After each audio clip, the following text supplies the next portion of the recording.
All right, let's talk about the two old school champs of upper body training, push-ups and dips. You've been doing them forever. You think you're buddies.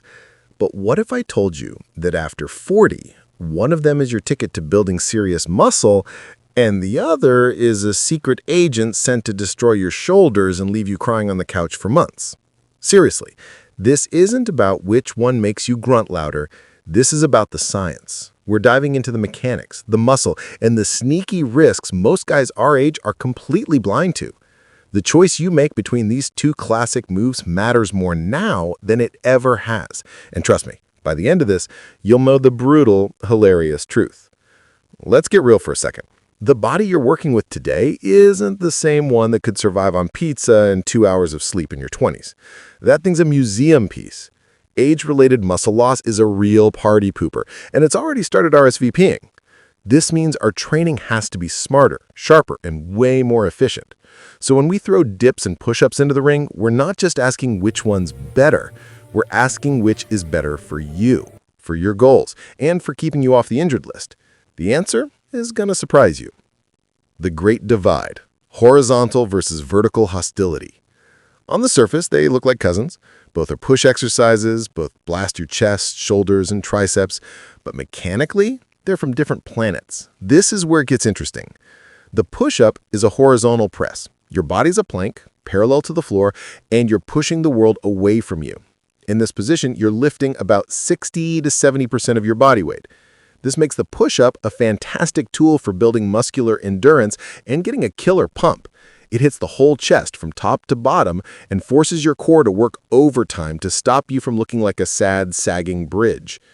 Now let's talk about the dip. This bad boy is a vertical press. You're upright and you are pressing nearly 100% of your glorious body weight. That massive jump in resistance is why dips are fundamentally a strength builder. You are fighting way more gravity every single rep. This vertical angle also gets picky, shifting the focus to brutally target the lower chest and triceps like almost nothing else. So boom, there's our first clue. Push-ups are your horizontal, endurance-building friend. Dips are your vertical, strength-building frenemy. They are not the same. One builds your capacity to work hard for longer, the other builds pure brute strength. So, which one actually slaps on more muscle? The muscle-building showdown. Tension versus teamwork. When you want to get bigger, a little process we nerds call hypertrophy. The name of the game is mechanical tension. You got to stress out those muscle fibers so they grow back angrier and stronger. And this is where the fight gets good. Dips, bless their heart, create a ton of mechanical tension. Lifting your entire body through that deep range of motion puts a massive load on your lower chest and triceps, which is a powerful signal for growth. Plus, you can strap on a dip belt and add weight, making the potential for growth practically infinite. This makes dips a true heavyweight contender, right up there with the bench press for building that lower pec shelf. Push-ups, on the other hand, play a different game. They build muscle through teamwork and volume. The load is lower, but the exercise activates the entire chest muscle more evenly, including those upper fibers that are notoriously hard to hit. And let's be honest, the push-up is the king of variations. Feet up for decline push-ups, bam, more load, more upper chest. Hands in for diamond push-ups, hello triceps. So while a single dip packs more of a punch, a smart push-up routine can absolutely build a ton of muscle. Here's the first brutal truth. For laser-focused growth on your lower chest and triceps, dips have the edge because of the raw load. But for balanced, all-around chest development and a rock-solid core, the push-up is way more versatile. They're different tools for different jobs. You wouldn't use a sledgehammer to hang a picture, right? The brutal truth, your shoulders aren't 25 anymore. Everything we just said is completely useless if the exercise sends you to the physical therapist. And this, my friends, is the most important part of the conversation for anyone over 40. Your joints just don't have the bounce back they used to have. Let's not sugarcoat it. Dips can be absolute shoulder wreckers. The movement forces your shoulder into deep extension and internal rotation while it's holding up your entire body weight. That puts a crazy amount of stress on the front of your shoulder, the biceps tendon, and the rotator cuff. If you've got even a hint of a past shoulder issue, tight muscles, or your form is even a little bit off, like your shoulders rounding forward, you are playing with fire. You're basically asking for a shoulder impingement that will haunt your workouts for years. Push-ups are like a comfy pair of slippers for your shoulders in comparison. The movement is more natural, and because your hands are planted on the floor, the joint is in a much more stable position. That's not to say you can't get hurt.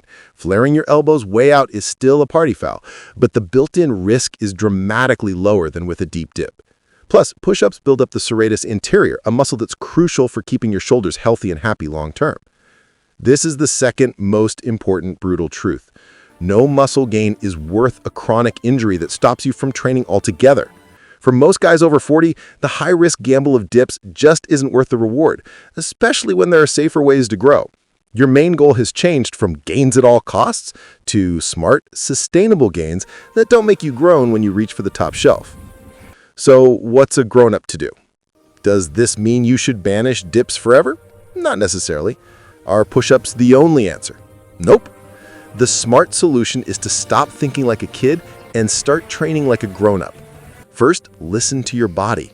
If you feel a pinch or a sharp pain in your shoulder doing a dip, stop. That's your body screaming at you. You can make dips safer by not going so deep. Just lower until your upper arms are parallel to the floor. Using assistance bands is another great way to reduce the load while you build up strength. And please be very wary of bench dips. Many experts say they're even more dangerous for your shoulders because of the extreme joint angle they create. With push-ups, the road to getting stronger is much safer. If regular ones are too hard, start on an incline against the wall or bench. As you get stronger, just lower the angle. From there, you can progress to awesome variations like weighted or decline push-ups. The ultimate pro move is to build a complete program. Think of it as the holy trinity of a badass upper body. A horizontal press, push-ups, a vertical press, dips done safely, and a vertical pull, pull-ups. This combo builds a balanced, strong, and injury-proof upper body that will keep you strong into your 50s, 60s, and beyond. If you like getting your fitness advice straight, no chaser, then do yourself a favor and subscribe to the channel and ring that notification bell. We skip the fluff and give you the info you need to get strong and stay in the game for the long haul. And drop me a comment. Are you team dip or team push-up? And did this change your mind? So what's the final call in the epic battle of dips versus push-ups after 40? The brutal truth is, there isn't one winner. There's just a smarter way to play the game. Dips are the king for pure pressing strength and hitting that lower chest, but they carry a huge, non-negotiable risk to your shoulder health that gets worse with age. They're a high-risk, high-reward move for guys with bulletproof shoulders and perfect form. Push-ups are the safer, more versatile, and more functional choice for the vast majority of men over 40. They're better for building endurance, creating a well-rounded chest, and strengthening the stabilizer muscles that protect your joints. Oh, and there's a killer side benefit. One study of middle-aged men found that those who could do over 40 push-ups had a 96% lower risk of cardiovascular problems compared to those who could do fewer than 10. So stop picking sides. Build a better system. Make the push-up your go-to foundation. Master it in all its variations. Then, and only if your shoulders feel fantastic, you can sprinkle in some careful, controlled dips for extra strength. Pair that with pulling exercises, and you've got a recipe for a powerful upper body that will keep you strong into your 50s, 60s, and beyond. Stop thinking better or worse, and start thinking like a savvy athlete. Train smart, stay consistent, and the results will follow.